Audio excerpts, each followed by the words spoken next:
அரசியலை தூய்மைப்படுத்த குற்றப்பின்னணி உள்ள எம்பி எம்எல்ஏக்கள் அமைச்சர்களை அரசியலை விட்டு அப்புறப்படுத்த வேண்டும் என ஒரு கருத்து நிலவுகிறது. ஆனால் அரசியல் காழ்ப்புணர்ச்சி காரணமாக பல நேரங்களில் வழக்குகள் போடப்படுகின்றன. எனவே ஒரு புகார் அல்லது வழக்கை வைத்து ஒருவரை குற்றப்பின்னணி உள்ளவர் என்று முடிவு செய்துவிட முடியாது என்றும் ஒரு கருத்து நிலவுகிறது. சரி, குற்றப்பின்னணி உடையவர்களை எப்படித்தான் தவிர்ப்பது?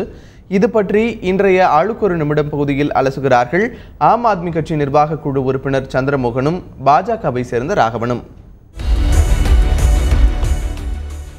இப்போதைக்கு பார்லிமெண்ட்டில் பார்த்தீங்கன்னா 188 பேர் மேலே குற்றப்பின்னணி இருக்குது. அதுலேயும் 115 பேர் மேலே ரொம்ப சீரியஸான குற்றப்பின்னணி இருக்குது. அதாவது கொலை, கற்பழிப்பு, ஊழல், கம்யூனலிசம் பண்ணுறது, அந்த மாதிரியான ஆட்கள்லாம் உள்ளே உட்காந்துட்ருக்காங்க. இப்போ சுப்ரீம் கோர்ட் என்ன சொல்லியிருக்காங்கன்னா, பிரதம மந்திரியோ இல்லை சீஃப் மினிஸ்டரோ முடிவெடுக்கணும், எங்களால் எதுவும் பண்ண முடியாது, அவங்களே தான் நீக்கணும் அப்படின்னு. எப்படி நீக்க முடியும்? இப்போ பிஜேபி பார்த்திங்கன்னா நரேந்திர மோடி அவருடைய கேபினெட் மினிஸ்டர்ஸில் 12 பேர் மேலே சீரியஸான இந்த மாதிரி குற்றப்பின்னணி இருக்குது. அவர் நீக்குவார்னு அவர்கிட்ட கேட்டால் சத்தியமாக பண்ண மாட்டார். 12 பேரை வச்சிருக்காரு அவருடைய கேபினெட் மினிஸ்டரில்.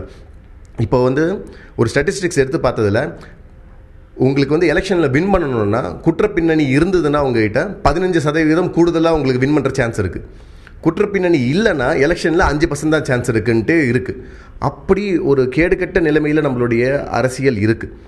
இதை மாற்றணுன்னா மக்கள் ஒரு கேண்டிடேட் போடுறாங்கன்னா, பார்ட்டியில் ஒரு பார்ட்டி கேண்டிடேட் போடுறாங்கன்னா அந்த கேண்டிடேட்டு பின்னாடி ஏதாவது குற்றப்பின்னணி இருக்கான்னு பார்க்கணும். இருந்ததுன்னா அவங்களுக்கு ஓட்டு போடக்கூடாது. அதை தான் ஆம் ஆத்மி கட்சியில் நாங்கள் பண்ணுறோம். எந்த ஒரு குற்றப்பின்னணி இருந்தாலும் அவங்களுக்கு சீட்டு கொடுக்கறது கிடையாது. சுத்தமான மக்களுக்கு மட்டும்தான் எங்கள் பார்ட்டியில் உண்டு. அந்த மாதிரி ஒரு அரசியல் புரட்சி வந்தால் மட்டுமே தான் இதை தடுக்க முடியும். முகாந்திரம் இருக்கிறதோ இல்லையோ, ஆனால் எதிர்கட்சியினுடைய தலைவர்கள் மீது வழக்கு ஆளுங்கட்சி சேர்ந்தவர்கள் தொடுக்கிறாங்க. இதையெல்லாம் கூட இந்த ஒரு சட்டம் கொண்டு வர வேண்டும் என்று சொன்னால் இதெல்லாம் கூட நம்ம பார்க்க வேண்டியது இருக்கு. ஆனால் என்ன செய்யலாம் என்று கேட்டால், என்னை பொறுத்த வரைக்கும் தேர்தலில் நிற்கும் பொழுது குற்றம் சாட்டப்பட்டவர் குற்றவாளி என்று நீதிமன்றத்தினால் தண்டிக்கப்பட்டிருந்தால் அவர்கள் தேர்தலில் நிற்க தடை கொண்டு வரலாம்.